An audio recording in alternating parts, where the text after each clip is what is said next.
नमस्कार सर्व आशाताईचे माझ्या यूट्यूब चॅनल कल्पना व्लॉगमध्ये अतिशय मनापासून स्वागत आहे। तर सर्व आशाताईंना आणि तुमच्या परिवाराला आजच्या छत्रपती शिवाजी महाराजांच्या जयंतीनिमित्त हार्दिक हार्दिक शुभेच्छा। तर आपण आजच्या व्हिडिओला सुरुवात करूया। त्यापूर्वी जर तुम्ही माझ्या चॅनलवर नवीन असाल तर चॅनलला सबस्क्राईब करा, व्हिडिओ लाईक करा आणि शेअर करा। तर म्हटल्याप्रमाणे आज आपण आपल्या व्हिडिओला सुरुवात करत आहोत। आशा सर्टिफिकेशन कोर्सचे प्रश्न आहे, उत्तर आहे आणि जे काही आपल्याला मुद्दे आहे, नोट्स आहे ते मी आज तुम्हाला सांगणार आहे आजच्या व्हिडिओमध्ये। तर आजच्या व्हिडिओमध्ये आपण जो पहिला धडा आहे त्याच्यामध्ये 7-8 धडे आहेत। तर त्यामध्ये सर्व धड्यामध्ये प्रत्येक विषयाची माहिती दिलेली आहे। तुमच्या आशा बनण्यापासून ANC ची तपासणी आणि लहान बाळाची काळजी, अत्याचार, जेवढे पण आपले जे काही विषय आत्तापर्यंत झालेले आहे आपल्या आत्तापर्यंतच्या प्रशिक्षणामध्ये, तर त्या सर्वांचा सारांश यामध्ये दिलेला आहे या नोट्समध्ये आणि त्यावरच पेपर होणार आहे आशा सर्टिफिकेशनचा। तर आपण आजचा पहिला पाठ बघूया की आशा बनणे। तर हा आपला आजचा पहिला पाठ आहे, आशा बनणे। आणि यामध्ये आशा बनण्यासाठी म्हटल्यानंतर तिला काय काय म्हणजे तिच्यामध्ये हे होणार आहे की आशाची भूमिका, तिच्याकडून अपेक्षित असलेल्या जबाबदाऱ्या, आशा या स्वरूपात यशस्वी होण्यासाठी लागणारी क्षमता, कौशल्य, आरोग्य आणि त्याचे निर्धारित घटक, आरोग्य आणि आरोग्यविषयक अधिकार, वंचित लोक आणि आरोग्यविषयक सेवांमध्ये त्यांचा समावेश करण्याविषयी आशाची भूमिका। म्हणजे आशाच्या काय भूमिका आहे बा, हे सगळ्या ज्या गोष्टी आहेत ती आपल्याला या आज पाठामध्ये बघायला मिळेल। आणि हे याच्यातले जे प्रश्न उत्तर आहे, रिकाम्या जागा आहे, एका वाक्यातील प्रश्न आहे, जोड्या लावा आहे, केस स्टडी आहे, तर यापैकीच तुम्हाला पेपरमध्ये विचारलं जाणार आहे। तर आपण बघूया कार्यपत्रिका 1। कार्यपत्रिका 1 मध्ये काय दिलेलं आहे, तर यामध्ये प्रश्न दिलेला आहे पहिला, आशाच्या 3 भूमिकाची यादी करा। तर याचे उत्तर आहे, आरोग्य सेवा देणारी, सार्वजनिक स्तरावर आरोग्याची काळजी घेणारी, एक कार्यकर्ती जी लोकांना अधिकाराविषयी अधिक जाणीव करून आणि आरोग्य प्राप्त करून घेण्यासाठी लोकांना प्रेरित करणारी। म्हणजे या ज्या 3 भूमिका आहेत त्या आशाच्या आहे।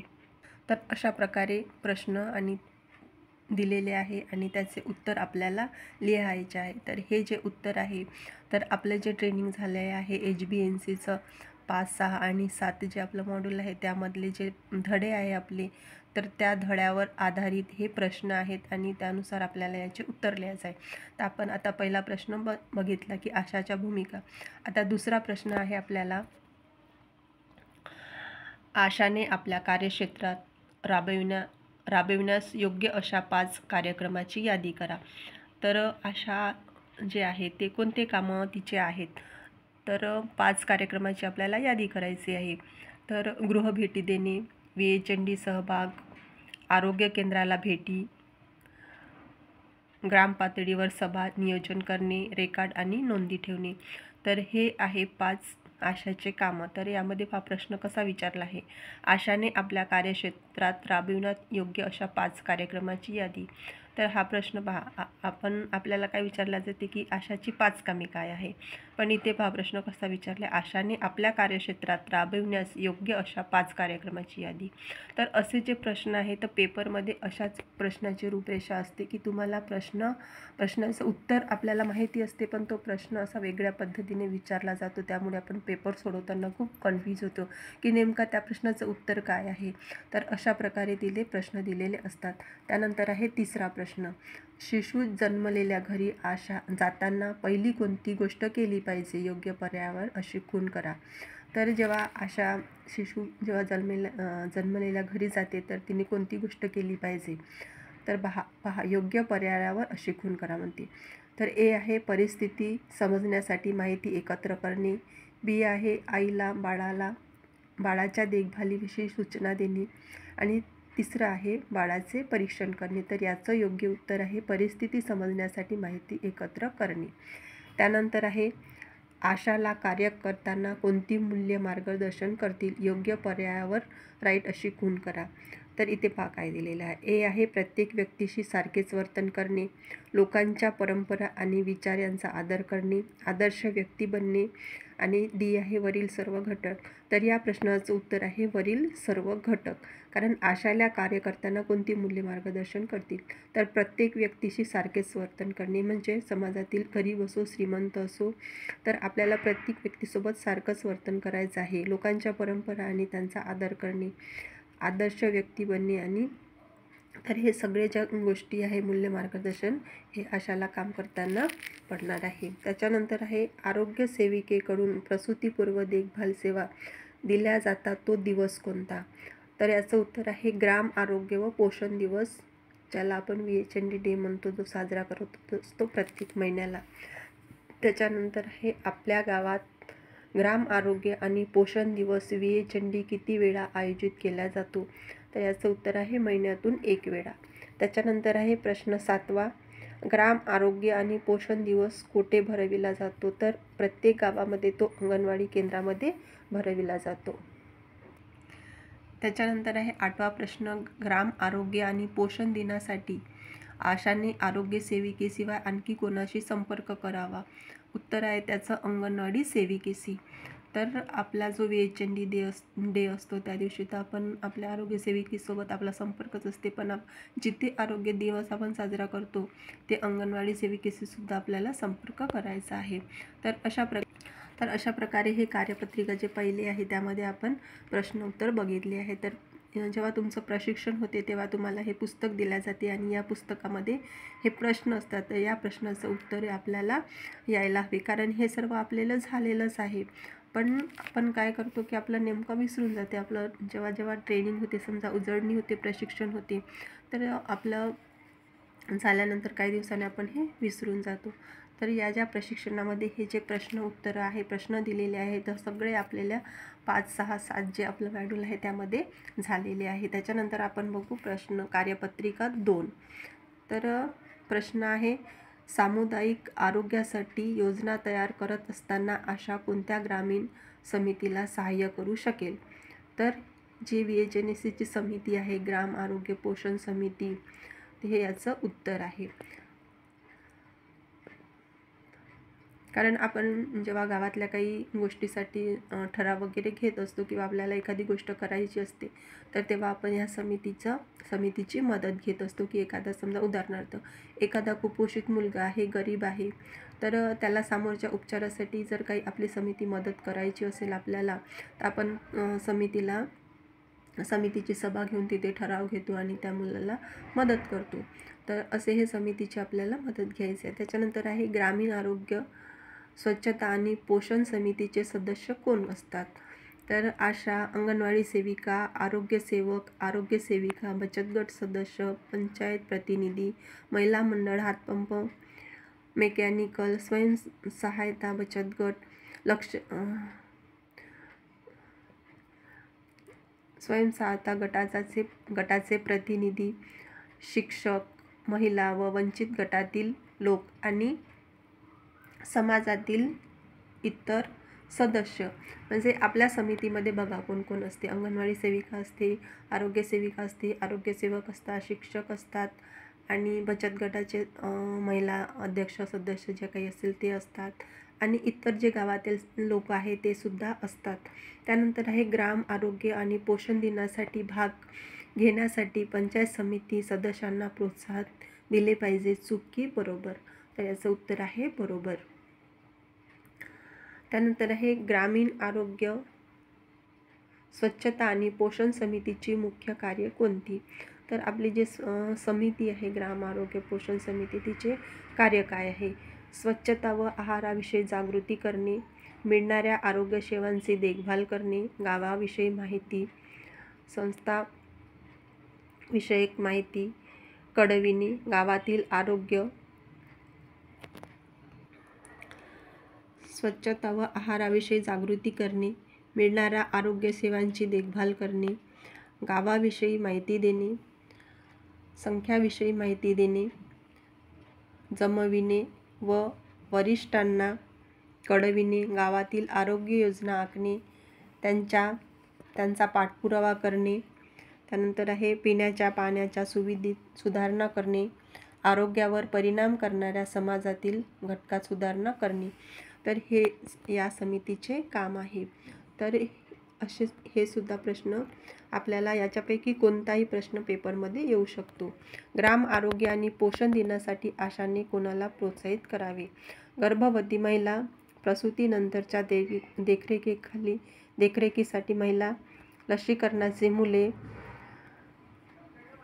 वाढीवर लक्ष,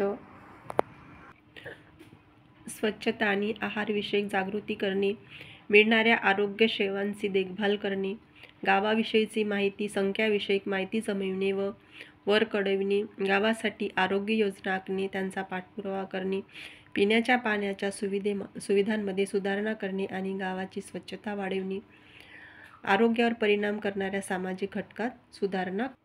त्यानंतर आहे ग्राम आरोग्य दिनाच्या दिवशी आशा कोणाला प्रोत्साहित करेल?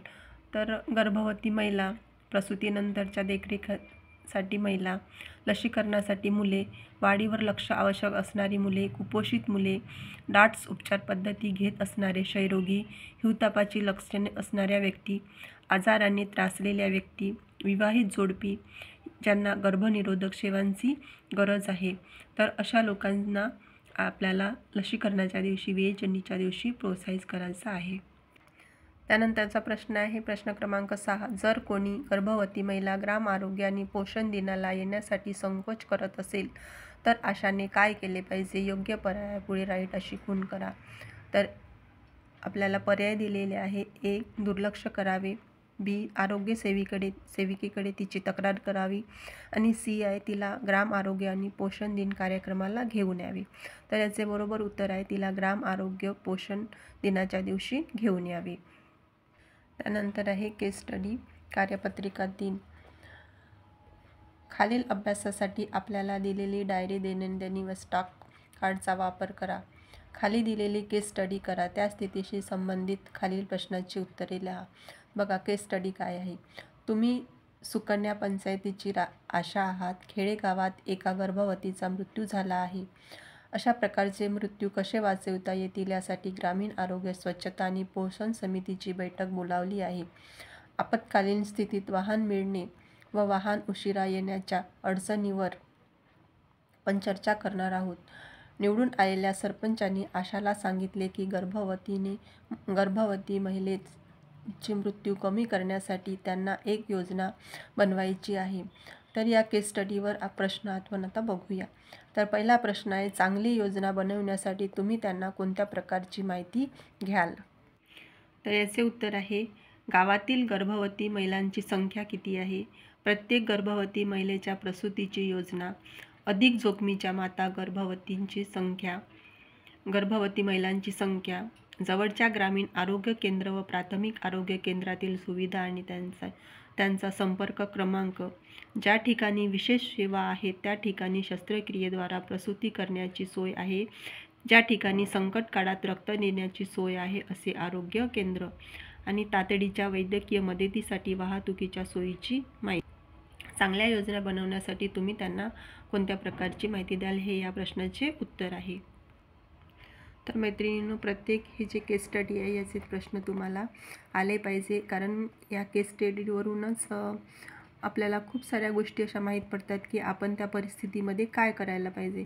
तर आता ही केस स्टडी आहे, तर यावरील हे प्रश्नाचे उत्तर आहे की अशा वेळी आपण त्यांना कोणती माहिती द्यायची आहे, की आपल्या गावात जर एखादी अशी घटना घडली समजा आणि आपली जर अशी सभा भरली, आपण आरोग्य समितीची सभा घेतली, आपल्या विएचएनसीची सभा, त्यामध्ये हा जर प्रश्न सरपंचांनी उपस्थित केला, आपल्याला माहिती विचारली, तर ह्या गोष्टी आपल्याला सांगता आल्या पाहिजे की आपण काय करणार अशा परिस्थितीमध्ये. आपल्याला जी माहिती विचारली तर ह्या सर्व गोष्टी आपल्याला माहिती असल्या पाहिजे की आपल्याला अशा परिस्थितीमध्ये एक आशाने काय करायचे आहे. त्यानंतरचा प्रश्न आहे 2. आपत्कालीन वैद्यकीय स्थितीमध्ये आपण कोणत्या दूरध्वनी क्रमांकावर संपर्क साधाल? तर आपण जेव्हा गरोदर मातेला दवाखान्यात नेत असतो तर 108वर आपण फोन करत असतो.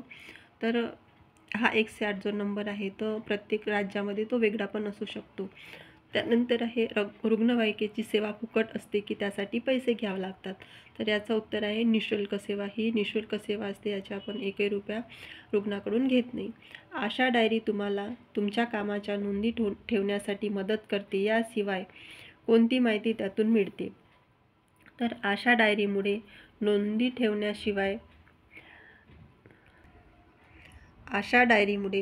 ठेवण्याशिवाय लाभार्थी, कार्य आणि सेवा शुल्क यांची माहिती मिळण्यास मदत होते. त्यानंतर आपण बघू प्रश्न 2 केस स्टडी. तर या केस स्टडीमध्ये काय बघू, तुम्ही तुमच्या औषध पेटीमध्ये पाहिल्यावर असे दिसते की सार संजीवनी, जल संजीवनीची पाकिटे, ORS व पॅरासिटामॉल गोळ्यांची पाकिटे कमी आहेत. ती पेटी परत भरून ठेवण्याची विनंती तुम्ही प्राथमिक आरोग्य केंद्रातील वैद्यकीय अधिकाऱ्याला केली आहे. पेटी परत भरून ठेवण्याच्या वेळी तुमच्याकडे पॅरासिटामॉलच्या 10 गोळ्या व सार संजीवनी जल संजीवनीची 2 पाकिटे आहेत. प्राथमिक आरोग्य केंद्रातील वैद्यकीय अधिकाऱ्यांनी पेटी पुन्हा भरताना 50 पॅरासिटामॉल गोळ्या व 20 सार संजीवनी जल संजीवनीची पाकिटे दिली आहेत आपल्याजवळ. तर या केस स्टडीचे जे प्रश्न आहे ते बघूया आपण. तर प्रश्न आहे, आपल्याजवळ असणाऱ्या औषधाचा साठा किती आहे हे दाखविण्यासाठी तुम्ही कोणते नोंदणी कार्ड वापरणार? तर आपल्याकडे जे स्टॉक बुक असते, स्टॉक रजिस्टर असते, त्यामध्ये आपण औषधाची नोंद करत असतो की दरमहा तर आपल्याला औषध मिळत नाही. तुमच्या PSC मधून मिळत असेल तर, पण आमच्या इकडे तर दरमहा औषध दिले जात नाही. 2-4 महिन्यातून एकदा औषध दिले जाते, जसे की पॅरासिटामॉलच्या गोळ्या आहे, FD गोळ्या आहे, सिट्रिझन आहे आणि बाकी जे काही इतर औषधे आपल्याला दिले जातात, ORSचे पॉकेट वगैरे. तर हे जे आपलं स्टॉक बुक आहे, रजिस्टर आहे की कोणी आपल्याला कोणतं औषध दिले आहे ते आपण लिहित असतो. तर ते याचं उत्तर आहे की स्टॉक रजिस्टर. तुम्ही औषध पेटी पुन्हा भरली जाते त्यावेळी औषधावरती कोणती तारीख तुम्हाला तपासली पाहिजे? तर एक्सपायरी तारीख. म्हणजे त्या औषधावर आपल्याला एक्सपायरी तारीख पण पाहायची आणि ते लिहून ठेवायचे आहे स्टॉक बुकावर. त्यानंतर आहे तिसरा प्रश्न, यावेळी आपल्याकडे उपलब्ध असलेल्या पॅरासिटामॉल आणि सार संजीवनी जल संजीवनीची पाकिटे खाली दिल्याप्रमाणे ड्रग किट कार्डमध्ये भरा. तर आहे इथे अनुक्रमांक 1 आणि 2, औषधाचे नाव, शिल्लक साठा आणि पुन्हा भरलेली संख्या. तर पॅरासिटामॉलच्या गोळ्या आपल्याकडे 10 होत्या, पुन्हा मिळाल्या आपल्याला 50. त्यानंतर आपल्याकडे सार संजीवनी होती 2 आणि मिळाल्या आपल्याला 20. तर अशा प्रकारे हे आपल्याला जो आपलं स्टॉक रजिस्टर असते औषधाचं, त्यामध्ये आपल्याला हे लिहून ठेवायचं आहे. त्यानंतर आहे केस स्टडी, निरोगी समाज कसा असतो? तर यामधील प्रश्न आहे की आपल्या गावातील आरोग्य संबंधित सर्वसाधारण समस्या लिहा. तर याचं उत्तर आहे ताप, हगवण, गरोदरपणातील समस्या, फुफ्फुस दाह, साप, सर्दी, खोकला, हिवताप. तर प्रत्येकाची समस्या वेगवेगळी असू शकते ही, कारण आपल्या गावातील समस्या आपल्याला सांगायच्या आरोग्यासंबंधित. तर ज्या काही समस्या आहे तर त्या इथे आपल्याला लिहायच्या. त्यानंतर आहे खेडेगावातील आरोग्याशी संबंधित नसलेल्या परंतु ज्यामुळे आरोग्य बिघडण्यास मदत होते अशा 3 समस्या लिहा. तर असुरक्षित पिण्याचे पाणी, शौचास उघड्यावर जाणे आणि साचलेले पाणी. तर हे 3 समस्या आहेत की ज्यामुळे आरोग्याशी या संबंधित आहे. त्यानंतरचा प्रश्न आहे, व्यक्तीच्या आरोग्यावर परिणाम करणारे सामाजिक व सांस्कृतिक घटक सांगा. तर याचे उत्तर आहे अल्पशिक्षित, अशिक्षित नागरिक, सामाजिक व आर्थिक असमानता, रूढी परंपरा, जुन्या चालीरीती आणि गैरसमजुती. तर व्यक्तीच्या आरोग्यावर परिणाम करणारे जे समाजातील घटक आहे ते हे आहेत की त्यांचे जे अशिक्षित, कमी शिकलेले लोक, समाजातील आर्थिक समानता म्हणजे गरीब श्रीमंत, त्यांच्यातल्या चालीरीती, जुन्या परंपरा, हे सर्व जे घटक आहे ते समाजातील घटक व्यक्तीच्या आरोग्यावर परिणाम करतात. त्यानंतर आहे कुपोषणाची मुख्य कारणे कोणती?